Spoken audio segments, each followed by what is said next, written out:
Good afternoon friend, তোমরা সবাই কেমন আছো? আমরা মোটামুটি আছি।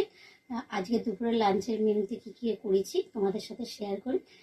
চলো দেখাই তোমাদের কী কী করা। প্রথমে দেখাই সাদা ভাত আর দুটো ডিম সেদ্ধ।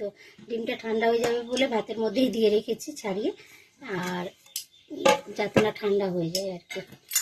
আর হচ্ছে করেছি ইলিশ মাছের ঝাল, তেল ঝাল। মাছটা একটু নরম ছিল তাই কয়েকটা মাছ এরকম ভাঙা ভাঙা মতন হয়ে গেছে। তেল ঝাল ইলিশ মাছের। আর আছে চিংড়ি মাছের ঝোল।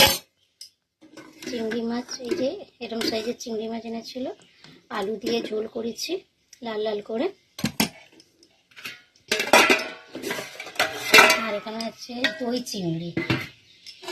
পটল শুকনো লঙ্কা দিয়ে ভেজেছি, কারণ জ্বর হয়েছে বলে খেতে ঠিক একটা ভালো লাগছে না, এই জন্য পেঁয়াজ দিয়ে না, এটা একদম ভেজ করেছি, যদি ভালো লাগে সেই জন্য। আর আছে এখানে নতুন এখন কাঁকরোল উঠেছে, কাঁকরোল ভাজা করেছি প্লেন, হলুদ নুন মাখিয়ে এমনি প্লেন ভাজা। আর আছে পেঁয়াজ পোস্ত, লাল লাল করে একটু পেঁয়াজ পোস্ত করে নিয়েছি। এই আমটা হচ্ছে আমার বাপের বাড়ির গাছের পাকা আম, বাবা দিয়েছে, সেই কারণে একটু কেটে নিয়েছি। জ্বর হয়েছে মানে বুঝতেই পারছো সবাই, ভালো লাগছে না মুখে কিছু। এই রান্না হয়েছে আজকে।